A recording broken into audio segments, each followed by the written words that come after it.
Welcome back to Broken Bobby's transformation page. Today, I'm going to talk about politics and how I got caught up in some political stuff in West Valley Detention Center. Now, if you're new to the channel, please subscribe, smash that like button, drop a comment, and share this video. So, uh, getting into it, let's start off with why uh, there are politics. Uh, in the California prison system, these politics are uh, they're put in place for the protection of people.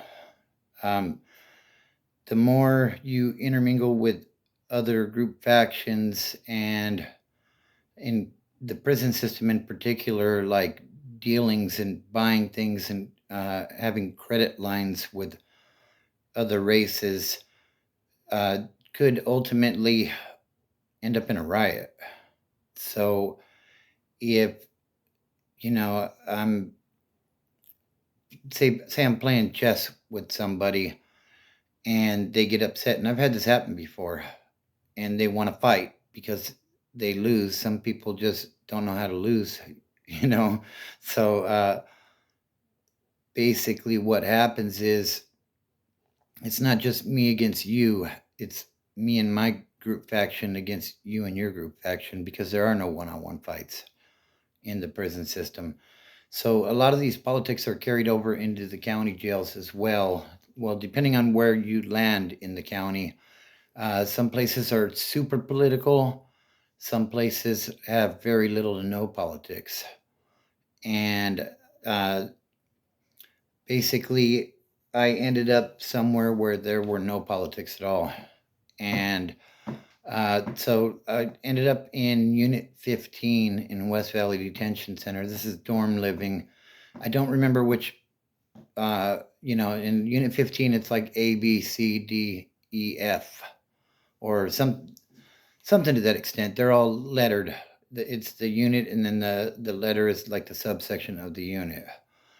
So I land in here, and I was coming from LA County Jail, and I had probation violation in San Bernardino, so they brought me to San Bernardino, and this is where I landed.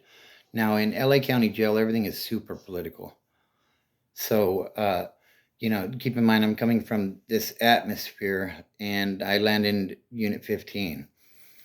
So, as soon as I come in, typically when you land somewhere, for me, a couple of woods will come up and they'll grab my bedroll and take me and show me where my bunk is and help me get set up, and somebody will give me the tour and tell me what's what and who's who, kind of thing. So this didn't happen here, and it struck me kind of funny, like, oh, okay. So, I get in there, I get set up, and, you know, uh, now people in jail, they love to clown, especially in the lower level uh, lockups. As you get to the higher levels, it's not so much. You don't clown people you don't know. Your road dogs is a little different, but like these guys were in other races even were clowning this one guy, and what they were doing was they were going deputy. So after hearing this a few times, I asked another wood, hey, what's up with that? And they tell me the story of how this wood, he had got his canteen, and the canteen comes in like this big kind of trash bag looking thing that's kind of vacuum sealed with the items that you order off the canteen list. Well, he had gotten his canteen, and apparently a couple of Southsiders wanted his canteen bag to make a spread, and he didn't want to give it to him. So a couple of these Southsiders, they jump on him and whoop his ass, and in the process of that, the dude yelled for the deputy, which is a no-no. But none of the woodpile jumped with him. So I hear this story and it kind of enrages me a little bit because the way I was taught to do time in Cali is if one of your people is fighting, you're all fighting.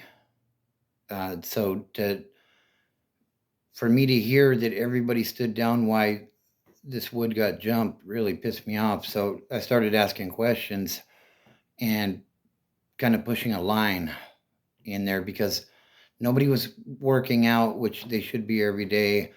Guys were like sleeping all day, which is another no no. Like everybody should be up by breakfast at the latest and be up until end of program, which is, at the very least until after dinner or lights out, ideally.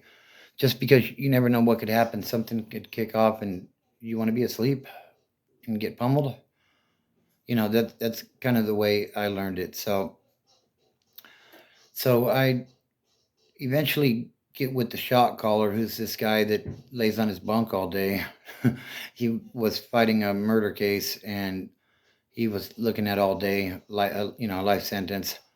So I tell him, hey, what's the deal with that? Why didn't anybody jump? And like, why is it so damn loose in here?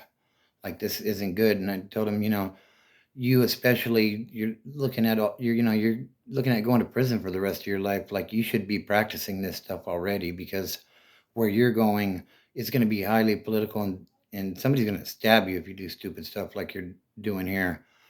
So he was very nonchalant about it, and I basically told him that I was taking the keys.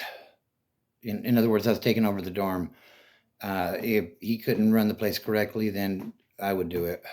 And I want to make it clear the person that I was when I was incarcerated is nothing like the person I am now. But you do what you have to do to survive in the environment that you're in. And the incarcerated environment is treacherous. So, I was doing everything I could do to be as safe as possible. And I wasn't going to live around a bunch of people that weren't going to have my back, especially if I was going to have theirs when it come to racial politics or any politics for that matter. So basically, I took charge, had everybody getting up when they were supposed to. Nobody was sleeping all day anymore. The only exception to that is if you come in and you're kicking, then you got 72 hours to get that shit out of your system, and then you program. What I mean by kicking is if you're coming down off of drugs, some of the harder drugs can be really rough, and I've seen some people have really hard times with that. So that's understandable. So, I'm getting things in order in this dorm, and out of the blue, over the intercom, they say, "Beast, roll it up." And I'm like, I'm not going to court or anything. Like, there's no reason I should be leaving. I should be staying here until my next court date, which is weeks away. And they pull me out and they stick me into another pod within that unit. Basically, somebody dropped a kite on me and said that, like I was causing trouble. And they didn't want that there. So they rolled me up out of the weenie dorm and stuck me in another dorm. And